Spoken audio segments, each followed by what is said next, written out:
কতটুকু হয়েছে তাহলে আমরা একটু দেখে নেই। ই-কমার্স 13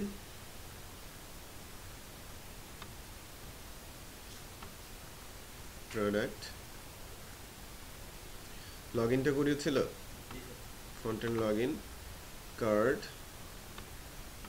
কার্টে প্রোডাক্ট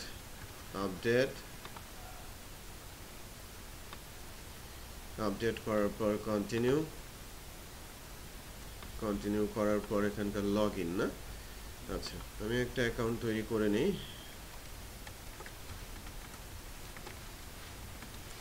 ইন্টারেস্টিং বিষয় দেখলাম, পিএসসি রেজাল্ট হয়েছে 99% পাস। তো 1% ওর বাকি রেখে লাভ কি ছিল? সবাইকে পাস দিয়ে দিত।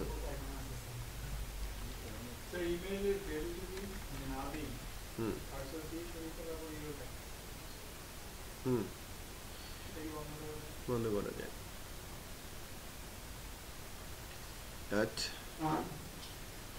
উনি যেটা বলছিলেন ওই প্রবলেমটা একটু ফিক্স করেই নিই সাথে সাথে, ঠিক আছে? দেখেন, আমি যখন এরকম আছি,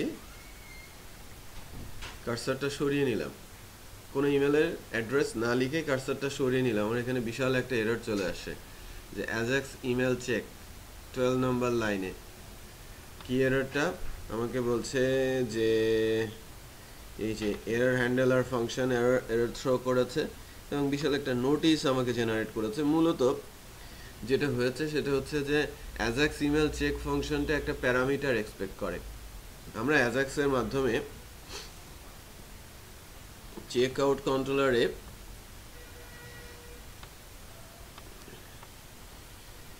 চেক আউট যে কন্ট্রোলারটা আছে,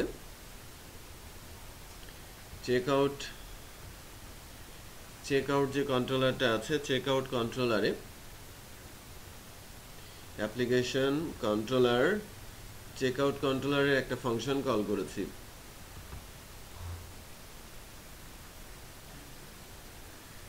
চেক আউট কন্ট্রোলারের একটা ফাংশন আমরা কল করেছি এবং ফাংশনের নামটা কি ছিল? অ্যাজাক্স ইমেল চেক, এবং একটা প্যারামিটার এখানে আছে। আর যখনই আমি কোনো ভ্যালু দিচ্ছি না ইমেল বক্সের মধ্যে, এই প্যারামিটার আকারে কোনো কিছু আসছে নাল। তার মানে কোনো ফাংশন যদি প্যারামিটার এক্সপেক্ট করে আর আমি যদি প্যারামিটার না দিই তাহলে এরর আসবে। সেই এররটাই এসেছে। এখন আমি যদি ফাংশনে প্যারামিটারটাকে ম্যান্ডেটরি না করে দিই, আমি প্যারামিটার দিলে কাজ করবে, না দিলে কাজ করবে না।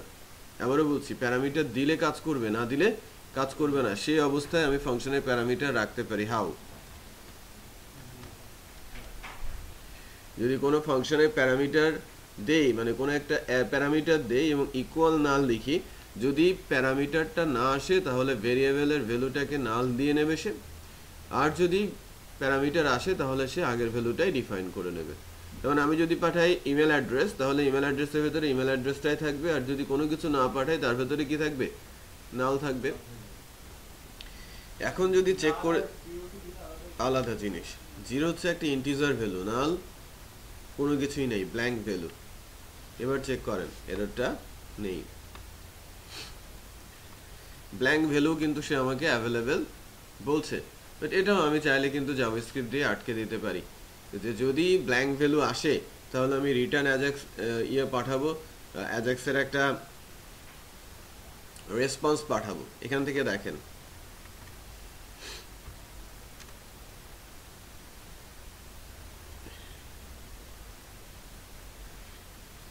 if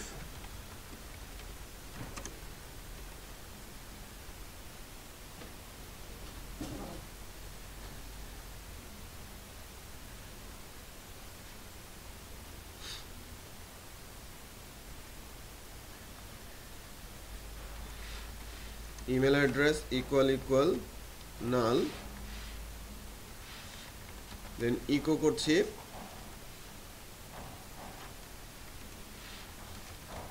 রিটার্ন হয়ে যাবে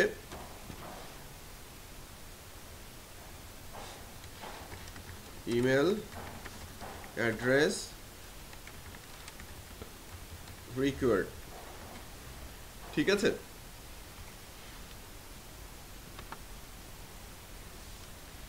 দেখেন, কোনো ইমেল অ্যাড্রেস আমি দিচ্ছি না, প্রেস করেছি, এখানে কি বলছে ইমেল অ্যাড্রেস রিকোয়ার্ড এই কেসেও আমরা কি করব বাটনটা ডিসেবল করে হ্যাঁ রেসপন্স টেক্সটে তো অলরেডি এটা চলে আসছে এটা তো রেসপন্স টেক্সট দিয়েই আসলো আমাকে বলতে হবে কি email address required okay so তাহলে আমাদের যে ফর্মটা আছে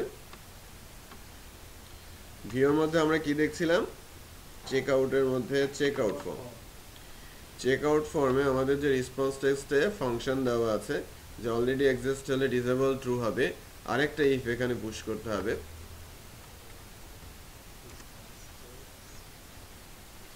রেসপন্স টেক্সটটা যদি হয় email address required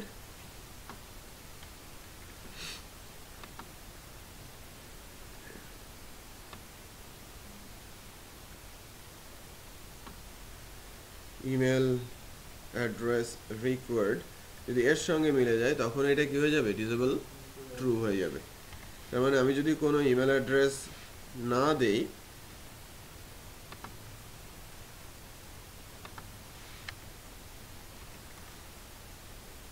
email address না দেই আমার বাটনটা কি হয়ে গেছে ডিসেবল হয়ে গেছে বুঝতে পেরেছেন একটাতে ভ্যালিডেশনটাও হয়ে গেল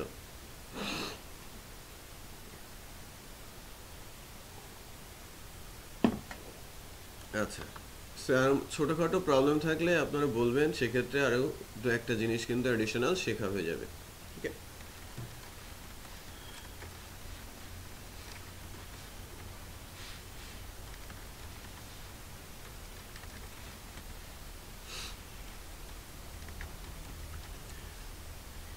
আমাদের ওইদিকেও গতকালকে ভোট হয়েছে আমাদের গ্রামে ভোট হয়েছে কিন্তু কোনো মেয়র যে প্রার্থী ছিল অন্য দলের ওদের কোনো লোককেই ঢুকতে দেয়নি একটা কেন্দ্রেও ঢুকতে দেয়নি ভোট হয়েছে সুন্দর ভোট হয়েছে সুষ্ঠুই হয়েছে মারামারি হয় নাই কোনো গন্ডগোল হয় নাই ভোট কেটে নেয় নাই ওদের লোক ঢুকতে দেয় নাই নিজেরাই দিয়েছে ভোট অ্যাটলিস্ট তো ব্যালট পেপার কাটে নাই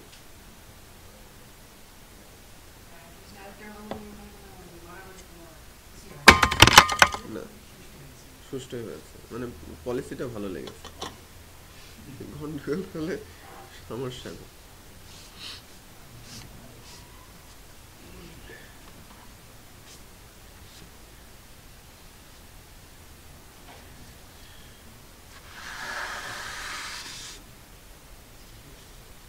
দোয়া করেন দেশে যেন শান্তি চলে আসে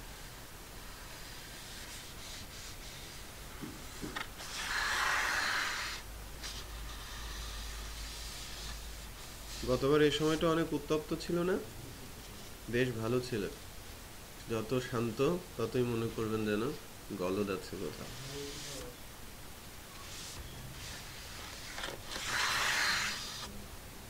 প্রবলেম আছে হিউজ প্রবলেম সামনে আছে বিশেষ করে জঙ্গি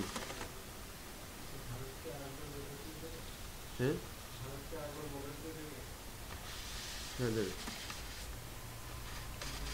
বর্ডার খোলা ব্যবস্থা মানে অবস্থায় যাবে না বাট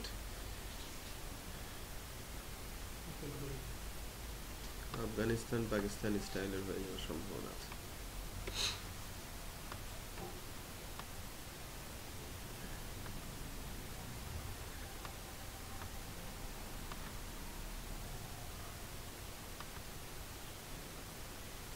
কি প্রেস করলে ফুল স্ক্রিন হয়ে গেছে আমি নিচের গুলো দেখতে পাচ্ছি না কি করব মানে উপরে বারটার কোনো কিছু আসছে না স্কেপ দিলাম তো আবার তো পুরো হয়ে গেল হ্যাঁ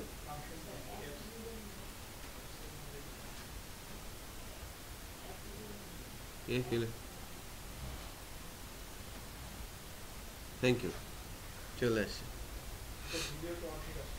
হ্যাঁ ভিডিওটা অর্ধেক আসে না এটা তো ফুল স্ক্রিন আছে তো লাস্ট ক্লাসেরটা অর্ধেক হতে পারে, বাট আমাকে একটু জানাবেন ফুল স্ক্রিন করা সম্ভব। আচ্ছা,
সাইন আপ করলাম তাই না?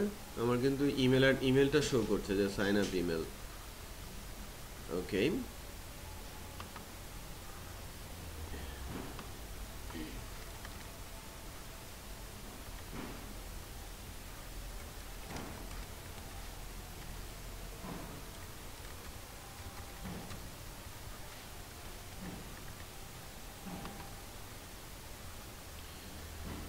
লগ ইন হচ্ছে।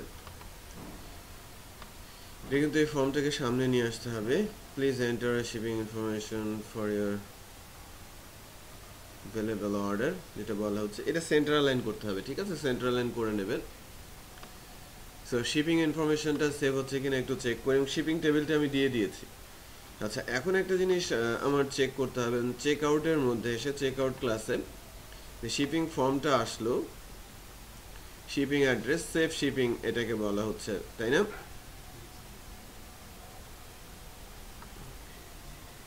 সেভ করার পর কি কোনো মেসেজ দেওয়া হচ্ছে? আমাকে পেমেন্ট অ্যাড্রেসে নিয়ে যাওয়া হচ্ছে, তাই না? এই কাজটা কিন্তু ওয়াইজ হয় নাই, রাইট? এই জায়গাটা আমি একটু ডিফারেন্ট স্টাইলে যাব, কারণ আমি সেভ শিপিংয়ের পেজ থেকে কোন পেজকে লোড করে দিয়েছি? Payment address. বাট আমি যদি শিপিং দেওয়ার পরে আমি শিপিং অ্যাড্রেসও দিয়েছি, পেমেন্ট পেজে গিয়ে আবার কন্টিনিউ শিপিংয়ে দিয়েছি, তখন একটা জিনিস খেয়াল করবেন, আমি লগ ইন অবস্থায় আছি, চেক আউটে প্রেস করলে শিপিংয়ে চলে আসবে। আমি কি শিপিংয়ে আসবো নাকি পেমেন্টে আসবো? আমাকে পেমেন্টে আসতে হবে, বুঝতে পেরেছেন? সো এই অংশটুকু আলাদা ফাংশনে, public function payment order, payment অর্ডারে চলে আসবে।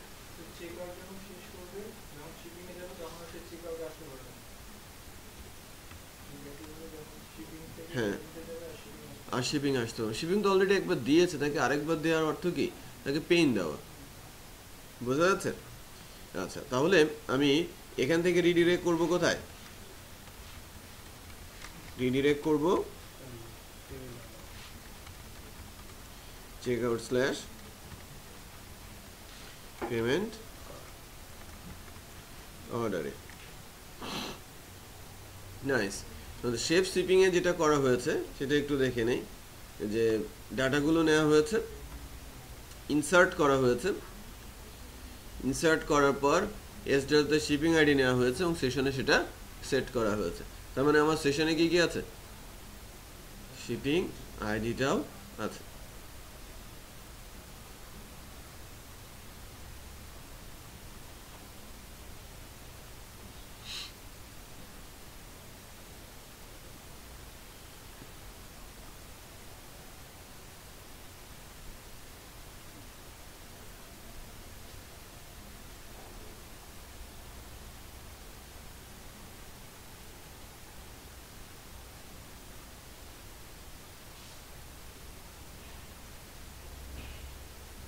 ঠিক আছে, আমার এস ডাটার মধ্যে শিপিং আইডিটা আমরা দেখতে পাচ্ছি।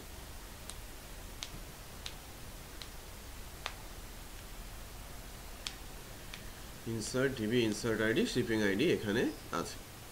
তার মানে আমি এখান থেকে পেমেন্টে চলে গেলাম। তার মানে আমি এখন যদি শিপিংয়ে যাই তাহলে শিপিং থেকে কোথায় চলে যাব? পেমেন্টে চলে যাব। শিপিংটা দিচ্ছি,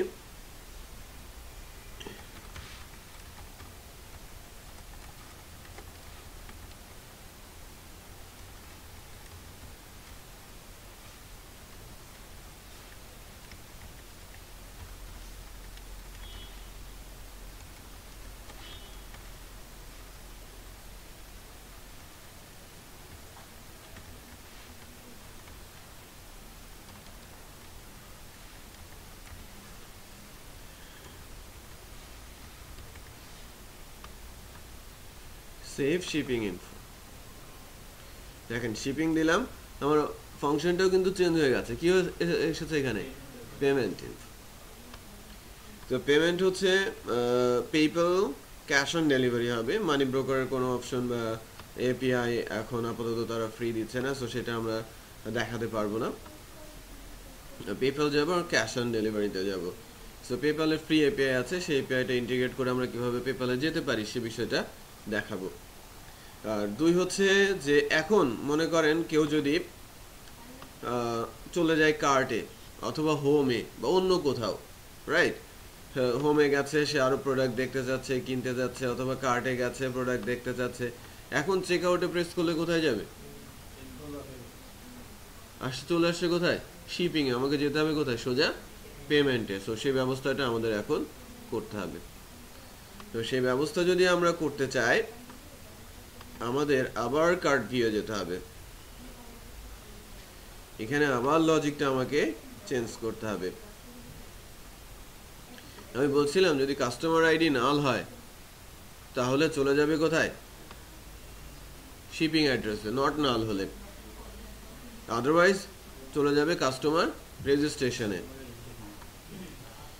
এখানে আরেকটা কন্ডিশন আমি ফেলবো।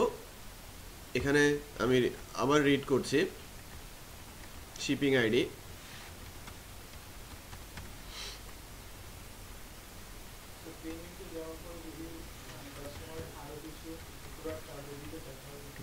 পারবে, ওইটাই দেখাচ্ছি যে পেমেন্টে যাওয়ার পরেও সে আবার হোমে চলে গেল অথবা কোনো ক্যাটাগরিতে চলে গেল, সে কার্টে গেল, কার্ট থেকে সে আবার সরাসরি পেমেন্টে চলে আসবে। বুঝতে পেরেছেন? সো শিপিং আইডি যদি পেয়ে যায়, তো এখানকার লজিকটা আমি আবারও কিছুটা চেঞ্জ লজিক নিয়ে আসি।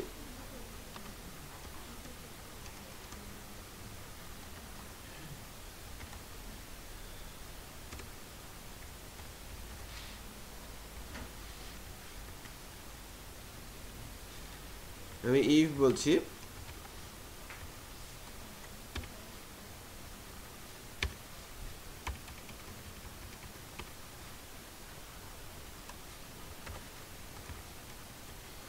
customer ID not equal null and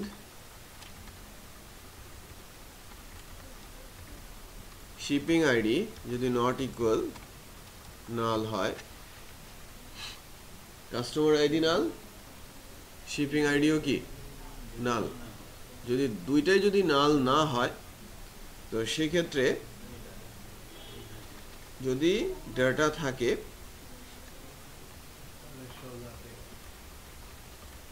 তাহলে এখান থেকে চলে যাবে কোথায়? এই ইফের ক্লোজিংটা দিতে হবে এবং এখানে ফাংশনটা কি হবে? পেমেন্ট। কেন ফাংশনটা আলাদা করে নিয়েছি বোঝা যাচ্ছে? যদি আলাদা করে না নিতাম তাহলে কি ডিরেক্ট ওই ফাংশনে যাওয়া যেত?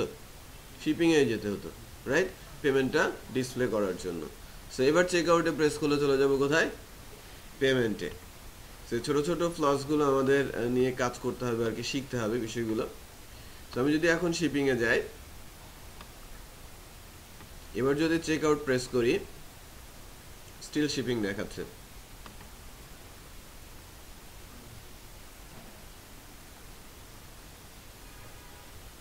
শিপিং কেন দেখাচ্ছে?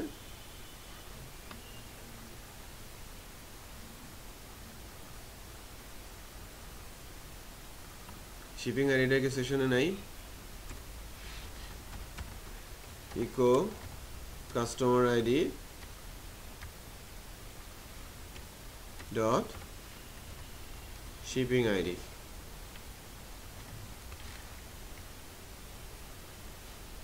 শিপিং আইডিটা সেশনে নেই কাস্টমার আইডি আছে বাট শিপিং আইডি নেই সো শিপিং আইডিটা কেন নেই সেটা আমাকে দেখতে হবে যখন আমরা শিপিং আইডিটা সেভ করছি সেভ শিপিং ইনফো চেকআউট মডেলে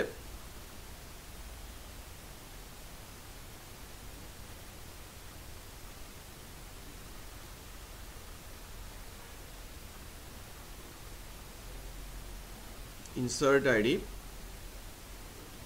এটা এস ডাটার মধ্যে আসছে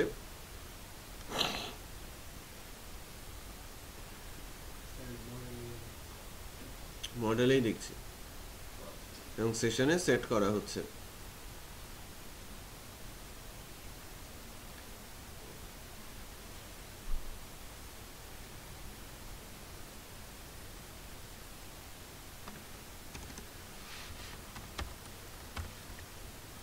yes data shipping id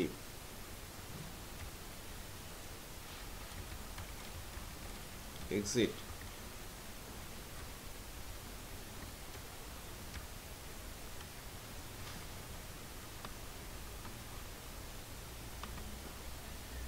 চেকআউটে যাচ্ছি শিপিং আমি নতুন একটা শিপিং অ্যাড্রেস দেই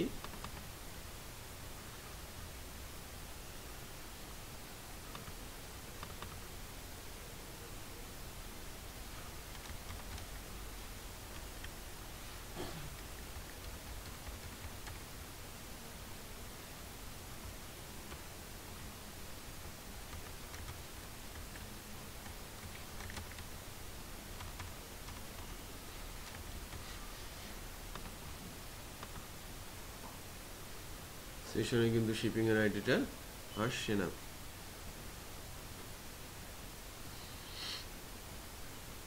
জিনিস একটু চেক করে দেখি ডেটাবেজে শিপিং এর আইডি কি প্রবাবলি অটো ইনক্রিমেন্ট নেই এই তো প্রাইমারি কিও না সে অটো ইনক্রিমেন্টও নেই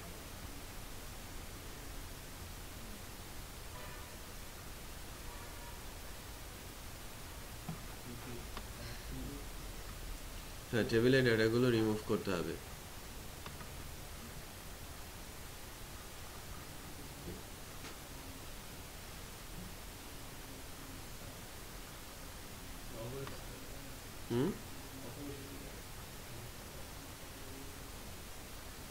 কি হলো টেবিলে ডাটা রিমুভ করা যাচ্ছে না কেন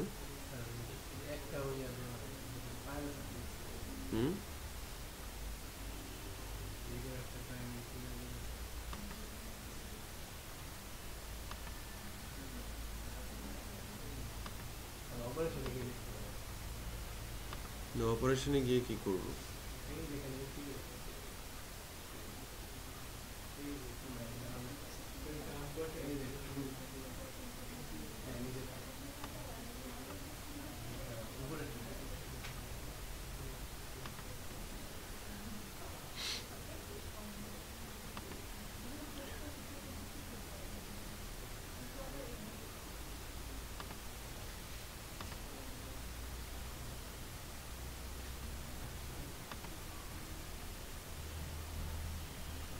অটো ইনক্রিমেন্ট করতে হবে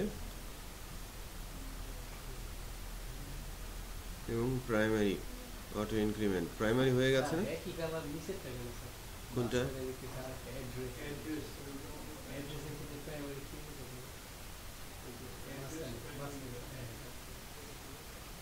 অ্যাড্রেস কি প্রাইমারি কি করা না হতে পারে বাট ওটা প্রাইমারি কি না তাহলে আমরা ভুলটা ধরতে পেরেছি একটা ভুল ছিল তাই না আমাদের শিপিং এ এবার সেট হবে এবার সেশনে সেট হবে এটা এক্সিট মারার কোনো দরকার নেই সেশনে এটা সেট হচ্ছে সেট হওয়ার পর চেকআউটে গেলে সেটাও পাবো চেকআউট এবং কার্ট ভিউতে গেলে কার্ট ভিউর এটাও পাওয়া যাবে শিপিংটা একটা সেভ করে নেই।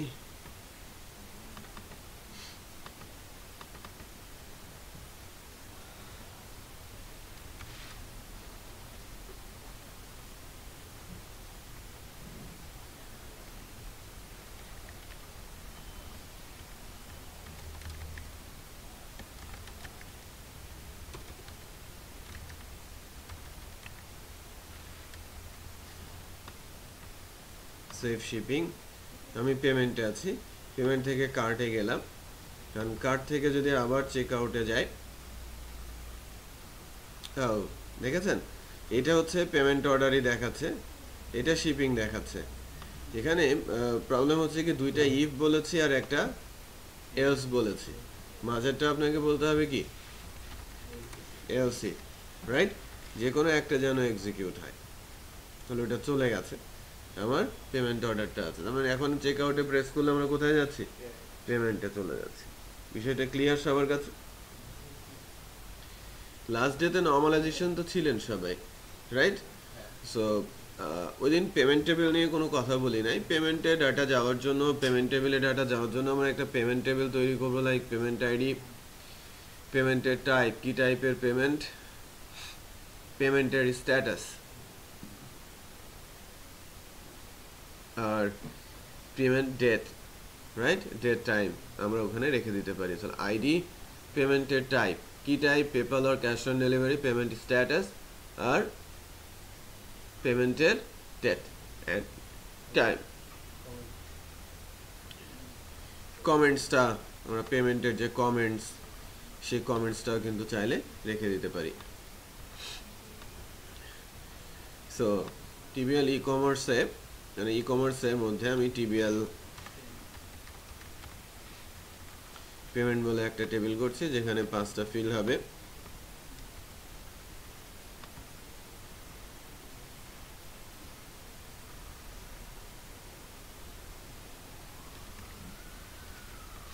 Payment ID integer, length 11,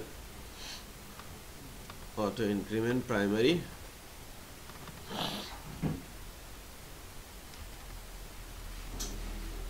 payment type worker 20, payment status worker 20 as defined প্রাথমিকভাবে, পেন্ডিং, পেমেন্ট স্ট্যাটাস, এরপরে আসছিল কি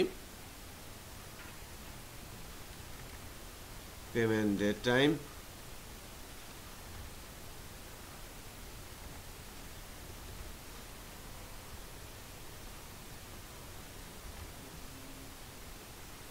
time stamp, current time stamp, আর কমেন্টস। কমেন্টস এটা হবে কি আমার টেক্সট।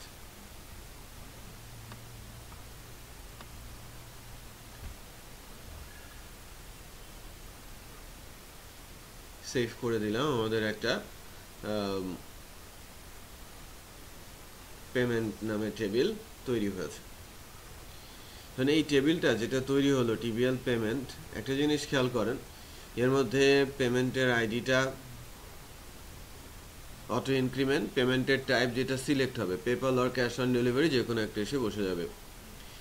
পেমেন্টের স্ট্যাটাস এটা ডিফল্ট বলা আছে কি পেন্ডিং, পেমেন্টের ডেট টাইম এটা কি হবে কারেন্ট টাইম স্ট্যাম্প। সো এই দুটো আমার ফর্ম থেকে আসার প্রয়োজন পড়ছে না, ফর্ম থেকে আসবে কি পেমেন্টের টাইপ আর কমেন্টস। তো যখন আমরা পেমেন্ট পেজটাতে যাব, পেমেন্ট অ্যাড্রেস বলা হচ্ছে না পেজটাকে, যাই হোক শুধু পেমেন্ট হবে।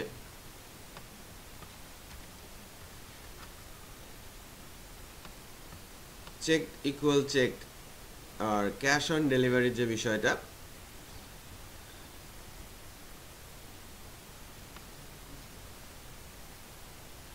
Payment method cash on delivery যেটা, সেটাই চেক রাখবো, আর ক্যাশ অন ডেলিভারি রোটাকেই উপরে নিব।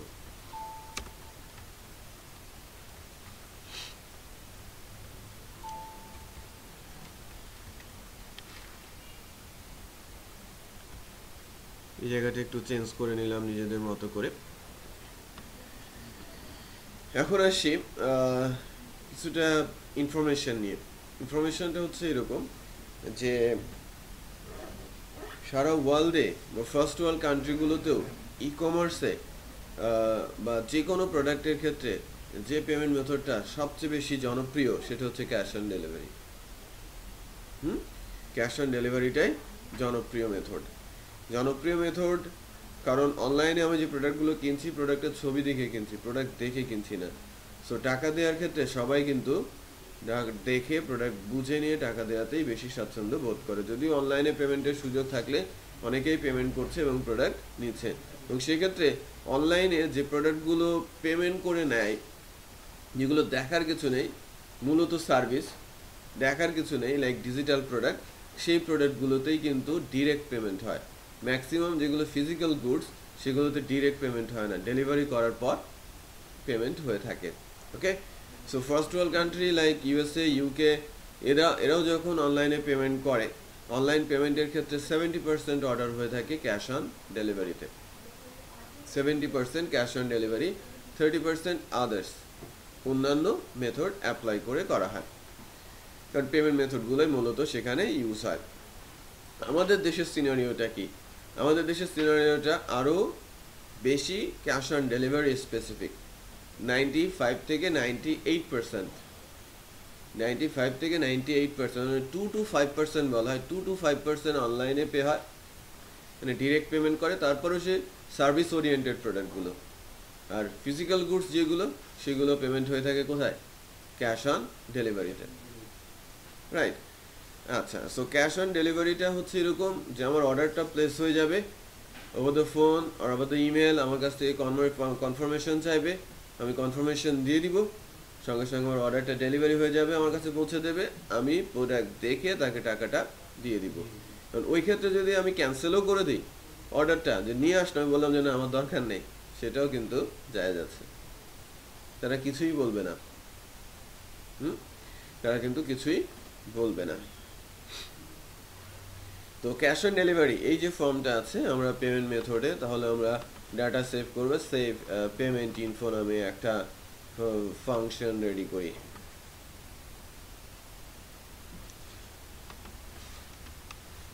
টেবিলে একটা বাটন আছে না,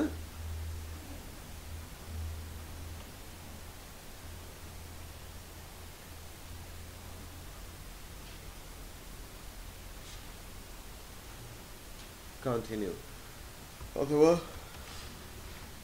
প্লেস অর্ডার।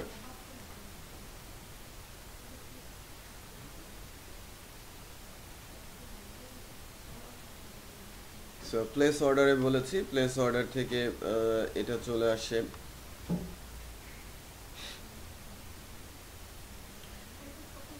এটা একটা বাটন মনে হচ্ছে,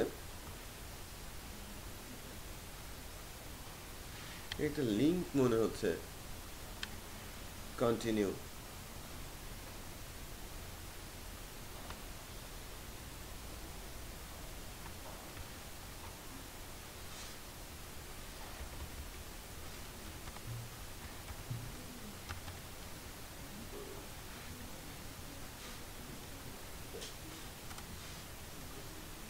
সাবমিট,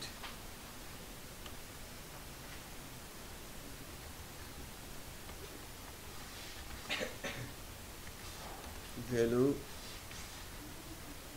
প্লেস অর্ডার,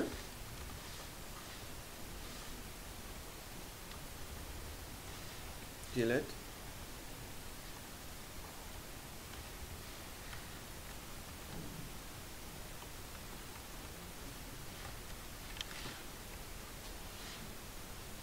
এই যে প্লেস অর্ডার বাটনটা এসেছে, কন্টিনিউ। আর এটার জন্য আমরা একটা ফর্ম রেডি করি।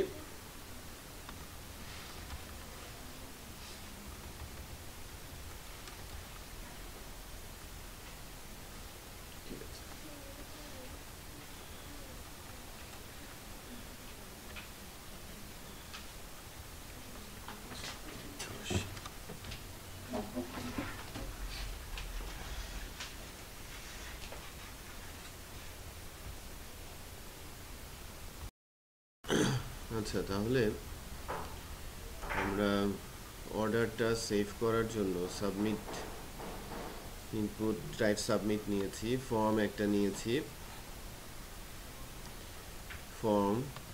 ফর্মের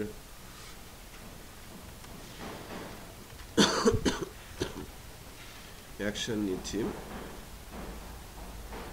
মেথড বলছি পোস্ট,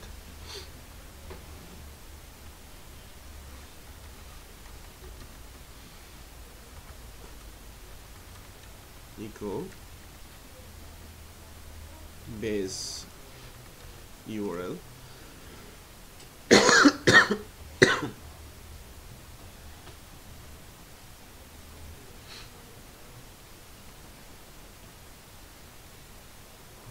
অ্যাকশন হচ্ছে বেস ইউআরএল, কন্ট্রোলারের নাম হচ্ছে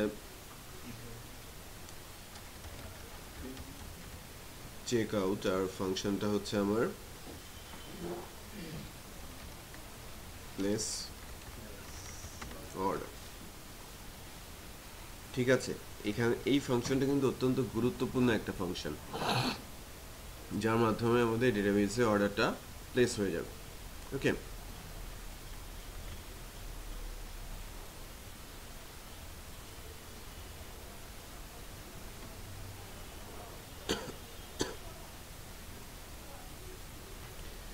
সো প্লেস অর্ডারে আছি, প্লেস অর্ডার ফাংশনটা যখন কল করছি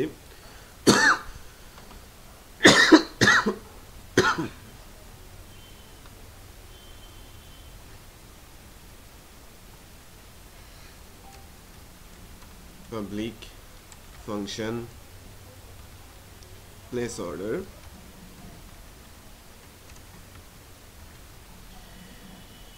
place order ফাংশনে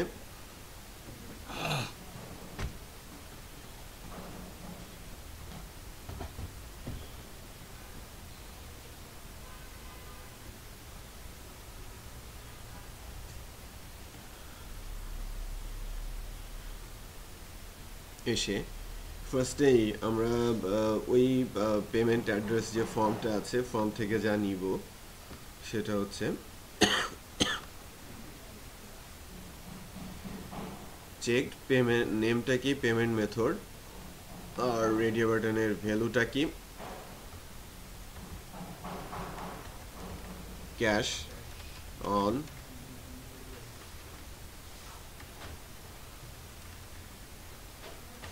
ক্যাশ অন ডেলিভারি।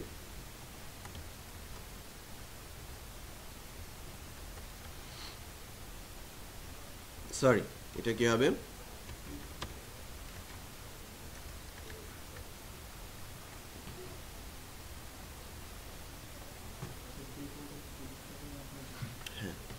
ক্রেডিট কার্ডের মাধ্যমে না, পেপাল অ্যাকাউন্টের মাধ্যমে। পেপাল অ্যাকাউন্ট করতে গেলে যদিও ক্রেডিট কার্ড লাগে, বাট সেটা ম্যান্ডেটরি না।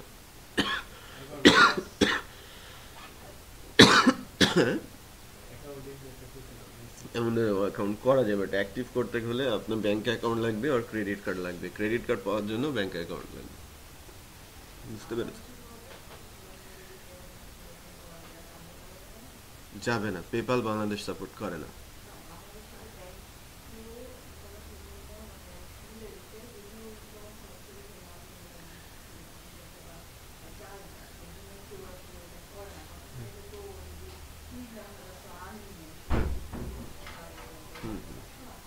না, বাংলাদেশে যেটা আছে, যে বাংলাদেশে বেশ কিছু পেমেন্ট মেথড আছে, like SSL wireless, BRAC bank আর ডিবিবিএল ব্যাংকে সার্ভিসটা দেয়। এদের সার্ভিসটা নিয়ে এসএসএল কমার্স বলে একটা কোম্পানি আছে, পে পয়েন্ট আছে, পেইজা আছে, এরা বেশ কিছু এপিআই জেনারেট করেছে।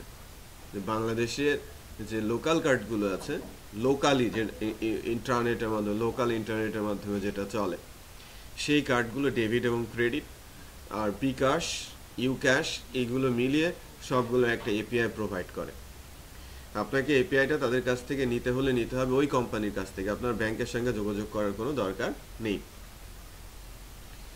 আর এপিআইটা যখন নিচ্ছেন, আগে যখন মনোপলি ছিল, এসএসএল ওয়ারলেস একাই বিজনেস করতো, লাইক 5 years ব্যাক, সো তারা তখন 20,000 টাকা চার্জ নিত। অ্যাকাউন্ট অ্যাক্টিভেশন চার্জটা নিত, আর 2 ছিল হচ্ছে পার ট্রানজ্যাকশনে তারা 4% করে নিত। এখন তাদের ওই 20,000-এর যে চার্জটা সেটা আর নেই, হ্যাঁ ওটা অ্যাপ্রুভ করেছে। আর 2 হচ্ছে যে তারা এখন ব্যাংকের ওপর বেস করে, কিছু ব্যাংক 4%, কিছু ব্যাংক 2.5%, কিছু ব্যাংক 3% এর ওপর বেস করে সে তারা ট্রানজ্যাকশনটা নেয়। আর মান্থলি 500 থেকে শুরু করে 2,500 পর্যন্ত চার্জ আছে। যাদের ট্রানজ্যাকশন কম হবে তাদের 500, আর যাদের ট্রানজ্যাকশন বেশি হবে 2,500 মান্থলি চার্জ তারা নেয়। বুঝতে পেরেছেন? এটা ইন্টারনাল এপিআই। এবং এসএসএল কমার্সের নাম বলছি, আমাদের যে নতুন সাইটটা হচ্ছে তালহা ট্রেনিংয়ের, সেখানে পেপালের মানে পেমেন্ট গেটওয়ে থাকবে, এবং যে পেমেন্ট গেটওয়ের মাধ্যমে আমাদের দেশের মধ্যে থেকে অর্ডার প্লেস মানে সে রেজিস্ট্রেশন করতে পারবে অনলাইন পেমেন্টের মাধ্যমে। সো এপিআইটা আমরা নিয়েছি, সে সম্পর্কে আমরা একটু ডিটেল জানি। এপিআইটা আমাদের কাছে আছে, টেস্ট এপিআই।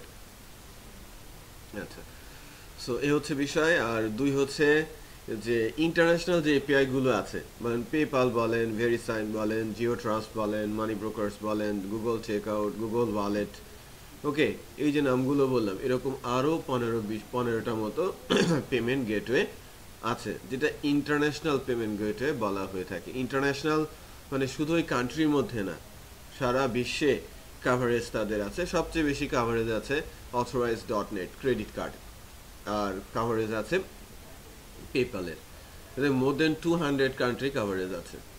সো Authorize.net যেটা ক্রেডিট কার্ড দিয়ে নেয়, আমার কাছে যদি ইন্টারন্যাশনাল ক্রেডিট কার্ড থাকে, আমি যেন বাসায় বসেই কিন্তু অনলাইন পেমেন্টের মাধ্যমে বাইরের দেশের সার্ভিস কিনতে পারি। যেমন আমার ডোমেন হোস্টিংয়ের সার্ভিস আছে, আমরা আমাদের ইন্টারন্যাশনাল ক্রেডিট কার্ডের মাধ্যমে সেটা দিতে পারি। বাট বাংলাদেশে কতজন ইন্টারন্যাশনাল ক্রেডিট কার্ড নিতে পারবে? ক্রেডিট কার্ড নেওয়ার জন্য বেশ কিছু টার্মস অ্যান্ড কন্ডিশন আছে, যেটা ফুলফিল করে আমাদের ক্রেডিট কার্ড নিতে হয়েছে। বুঝতে পেরেছেন? ইন্টারন্যাশনাল ক্রেডিট কার্ডগুলো নিতে হয়। আর আমাদের দেশে যদি সাপোর্ট করতো, তাহলে আমাদের যে লোকাল ব্যাঙ্কগুলোর যে কার্ডগুলো আছে না, সেই কার্ডগুলো দিয়ে আমরা ইন্টারন্যাশনালি ট্রানজ্যাকশনগুলো চালাতে পারতাম। আর তারপরে আছে পেপাল হচ্ছে 201টা দেশের নেটওয়ার্ক আছে, এবং তারা যেটা করে যে পেপাল মূলত কান্ট্রি যে সেন্ট্রাল ব্যাংক, লাইক আমাদের কান্ট্রি সেন্ট্রাল ব্যাংক কি বাংলাদেশ ব্যাংক, সো বাংলাদেশ ব্যাংকের সাথে তারা একটা অ্যাডাপশনে আসে, এবং বাংলাদেশ ব্যাংকের সার্ভার ইউজ করে ট্রানজ্যাকশনটা থ্রু যায় কি বাংলাদেশ ব্যাংক। যে কোনো ব্যাংক অ্যাকাউন্টে আমার থাকুক না কেন, আমার ট্রানজ্যাকশনটা হবে কার মাধ্যম দিয়ে? Through Bangladesh bank.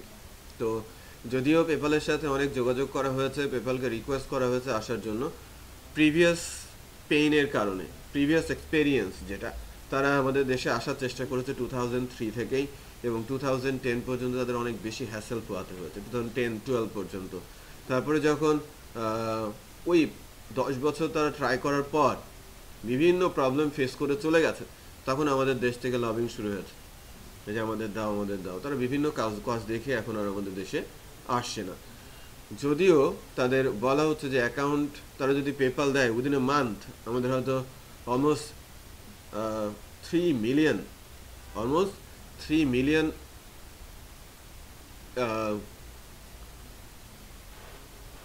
Account open হয়ে যাবে, এবং সেখান থেকে ট্রানজ্যাকশনেরও ভালো সম্ভাবনা আছে, ভালো একটা রেভিনিউ তারা পেতে পারে। তারপরেও তারা আসছে না, তার মানে তাদের এক্সপিরিয়েন্সটা কত ভালো, রাইট? বুঝতে পেরেছেন? তারা সেট আপ করতে এসেছিল, এবং তাদের এক্সপিরিয়েন্স এত ভালো যে তারা এত বড় বিজনেস তারা হাতছাড়া করা করছে। কারণ হাইয়েস্ট পপুলেশনের দিক থেকে বাংলাদেশ, যদি বলেন সাইজের দিক থেকে, তাহলে হয়তো সবার শেষের দিক থেকে কাউন্ট করে করে আসতে হবে বাংলাদেশের দিকে। আর পপুলেশনের দিক থেকে যদি যান, টপ 20-র মধ্যে আছে। মানে টপ 20 কান্ট্রিতে থাকার অর্থ কি? বিজনেসম্যানরা ডেফিনেটলি এখানে হুমড়ি খেয়ে পড়ার কথা, যেটা পারছে না ওই দুর্নীতির কারণে, সহজ কথায়। তো আমাদের দেশে কোনো ইন্টারন্যাশনাল গেটওয়ে সাপোর্ট নেই, এটা আমি ক্লিয়ার করছি। বাট আমাদের ইন্টারনাল গেটওয়ে আছে, আমাদের দেশে ইন্টারনাল গেটওয়ে সাপোর্ট আছে। আর এই ইন্টারনাল গেটওয়ে সাপোর্টটা মাধ্যমে এই যে বললাম যে লাইক এসএসএল ওয়ারলেস, ভেরিসাইন, পেইসা আর পে পয়েন্ট, এদের মাধ্যমে কিন্তু আমরা অনলাইন ট্রানজ্যাকশন করতে পারি।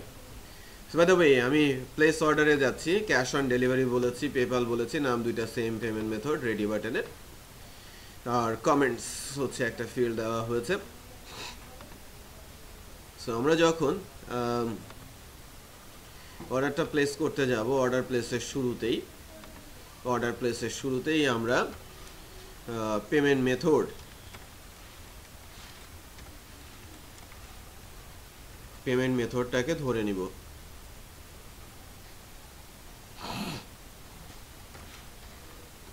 দিস ইনপুট পোস্ট, এটা আমরা একটা অ্যারেতে ধরেও নিতে পারি, array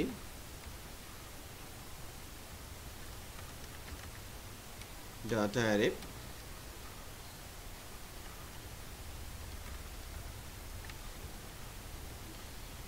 this input post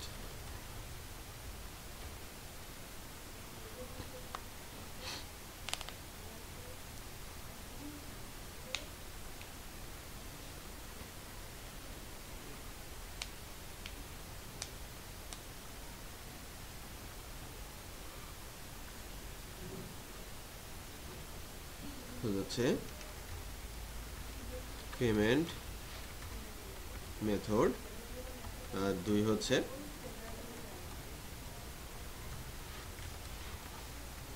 comments. আচ্ছা একটু চেক করি, এটা কমেন্টস বলি,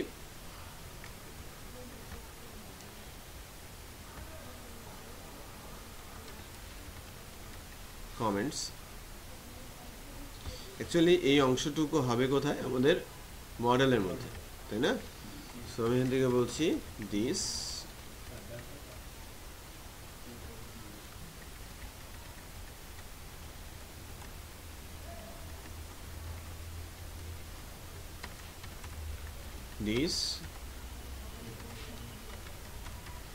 checkout model save payment info. চলো আমি পেমেন্টের ইনফরমেশনটা সেভ করতে চাচ্ছি। সো চেকআউট মডেলটাতে যাচ্ছি, public function save payment info.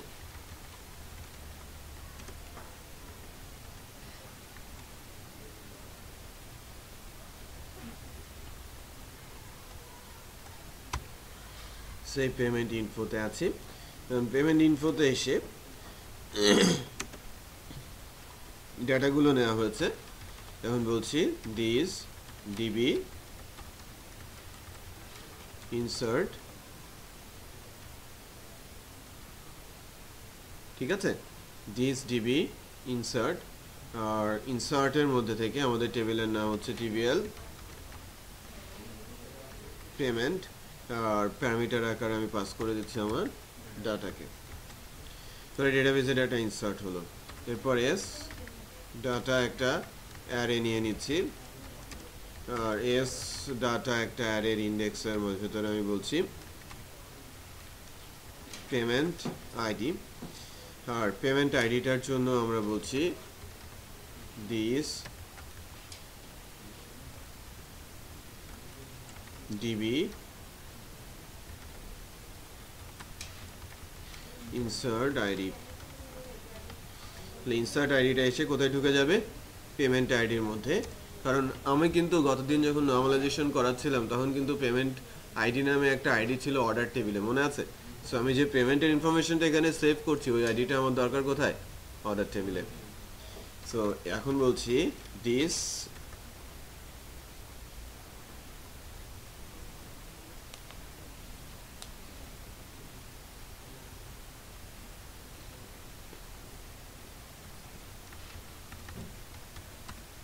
session set user data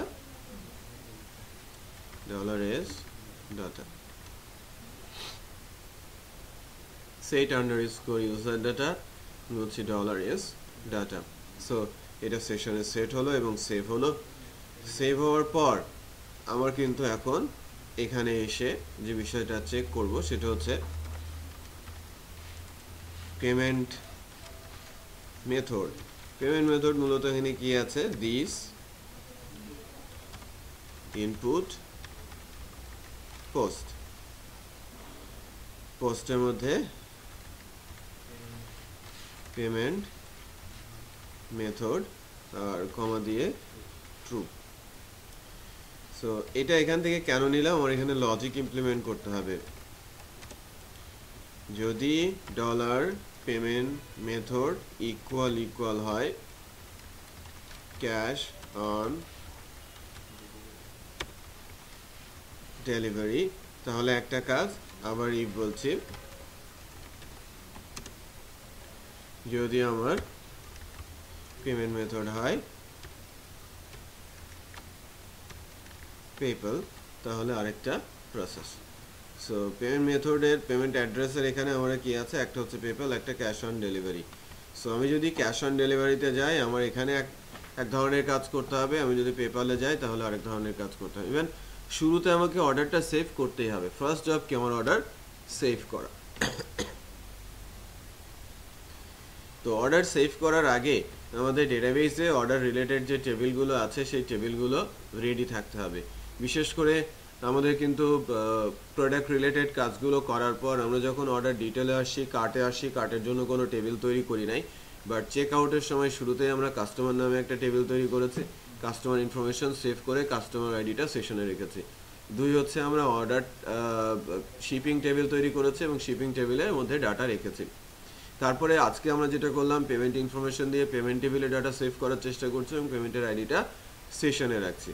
এখন সব কিছু যখন হয়ে যাবে তখন আমার অর্ডারটা প্লেস করে দিতে হবে। আমার দরকার কি পড়বে, অর্ডার টেবিলটা। লাস্ট ডেতে আমরা অর্ডার টেবিলটা নর্মালাইজ করেছিলাম না, মনে আছে? এক্স্যাক্টলি ওভাবেই একটা অর্ডার টেবিল বানানোর চেষ্টা করব আজকে। সো আমাদের প্রজেক্টে যাব, ফার্স্ট প্রজেক্টে গিয়ে টিভিএল অর্ডার নামে একটা টেবিল তৈরি করব। Order ID, customer ID, shipping ID, payment ID, order total, order status, order date time, তাই না? টোটাল কয়টা ফিল্ড? 7টা ফিল্ড। আর product ID, product name, product price, product quantity, এগুলো কোথায় রাখবো? অর্ডার ডিটেলসে। মানে নর্মালাইজ করার পর একটা নতুন টেবিল করেছিলাম না অর্ডার ডিটেলস, সেখানে। সো আমি 7টা ফিল্ডের একটা টেবিল তৈরি করছি।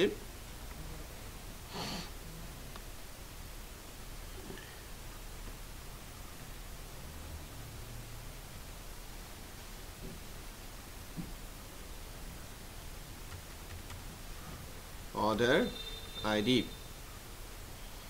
the integer 11, ইন্ডেক্সটা আমার প্রাইমারি, অটো ইনক্রিমেন্ট। তারপরে আছে কি customer ID integer 11, shipping ID integer 11, payment ID integer 11,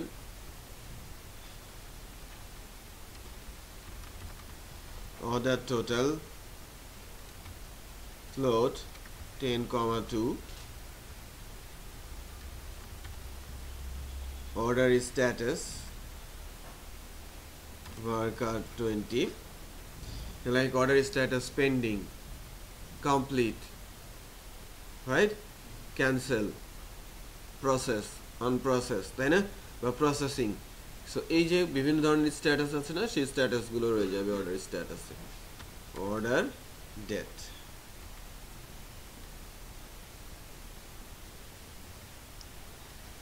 date আমি এই ফরম্যাটটা ডেটাবেসে দিয়ে দিলাম।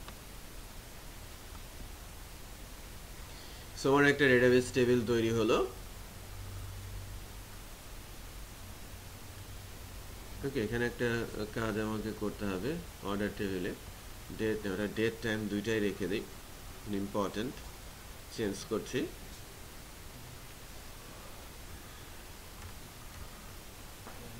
Time stamp, current time stamp দিয়ে দিচ্ছি, সেভ। আমার কি হলো, order ID, customer ID, shipping ID, payment ID, order total, order status, order date.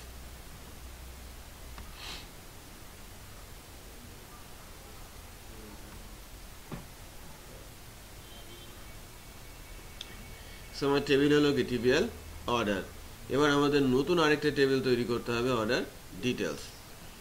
So order details টেবিলটা আমরা তৈরি করি অর্ডার ডিটেলস টেবিলে কি থাকবে order detail ID order ID right then product ID product name product price product sales quantity ঠিক আছে এই 6টা ফিল্ড টিভিএল অর্ডার ডিটেলস তো 6টা ফিল্ডের একটা টেবিল আমরা জেনারেট করে নেই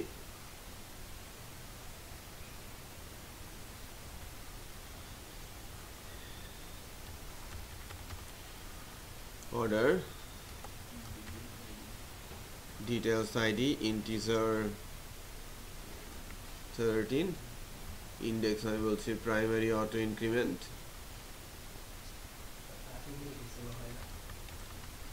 কিছুটা order id integer 11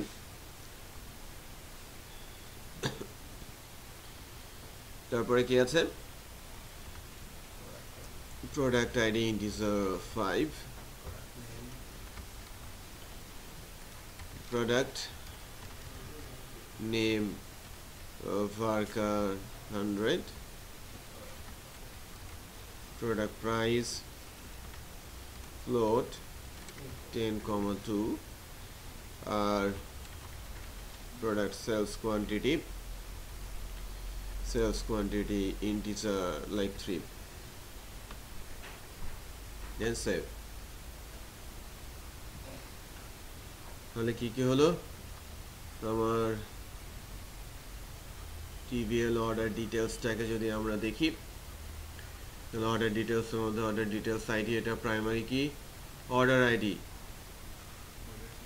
হ্যাঁ product ID product name product price আর প্রোডাক্ট সেলস কোয়ান্টিটি রাইট এগুলো আমরা পাচ্ছি order details ID order id product id product name product price product sales quantity so আমাদের database table কিন্তু ready so অর্ডারটা save করার জন্য আমাদের প্রোডাক্ট অর্ডার প্লেসের সময় আমরা অলরেডি পেমেন্ট মেথডদের মাধ্যমে পেমেন্টটা দিয়ে আমরা ডেটাবেসে ডাটা সেভ করে এসেছি এখন দরকার কি আমরা অর্ডার টেবিলে ডাটা সেভ করব এবং অর্ডার ডিটেইলস টেবিলে ডাটা সেভ করব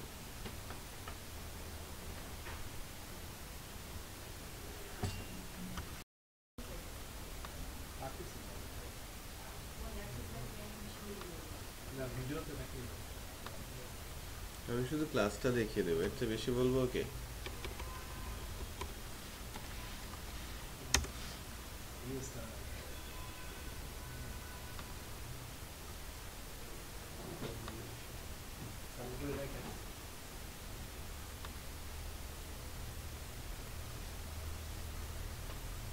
your form validation class এটা যদি আমার ফর্ম হয় এখানে একটা লিখে রাখতে হবে ভ্যালিডেশন এরর যে এররগুলো হবে সেটা এখানে এসে রিটার্ন করবে কোন একটা ফর্মে যখন ফর্মটাকে সাবমিট করবেন আমরা তো অ্যাকশন দিয়ে সাবমিট করি এভাবে আপনার অ্যাকশন দিয়ে সাবমিট করার দরকার নেই মনে করেন এটা একটা form user name password confirmation email এটা হচ্ছে আপনার ফর্ম তাহলে আমরা ইনপুট বক্স কি ইনপুট টাইপ টেক্সট মানে সরি ফর্ম অ্যাকশনের মধ্যে অ্যাকশন থাকবে মেথড হিসেবে কি থাকবে পোস্ট এটা এভাবে লেখার দরকার নেই ফর্ম ক্লোজিং হ্যাঁ এভাবে রেখে দেবেন তারপরে সাকসেস পেজ যে এটা সাকসেসফুলি পেজ এটা যখন আসবে যে এডিটর মানে কোনো এরর নেই তখন ফর্ম সাকসেস পেজ আসবে বাট কন্ট্রোলারে কি লিখবেন ভ্যালিডেশনের জন্য রাইট ভ্যালিডেশনের জন্য আপনাকে যেটা লিখতে হবে সেটা হচ্ছে আগে হেল্পার লোড করে নিতে হবে ফর্ম আর ইউআরএল আমাদের তো ইউআরএলটা লোড করাই আছে আমরা শুধু লোড করব কাকে ফর্মকে তারপরে লাইব্রেরিটা লোড করব কি ফর্ম ভ্যালিডেশনকে এরপর যখন আমি বলবো দিস ফর্ম ভ্যালিডেশন রান যদি ফলস হয় তাহলে দিস লোড ভিউ আমার মাই ফর্মে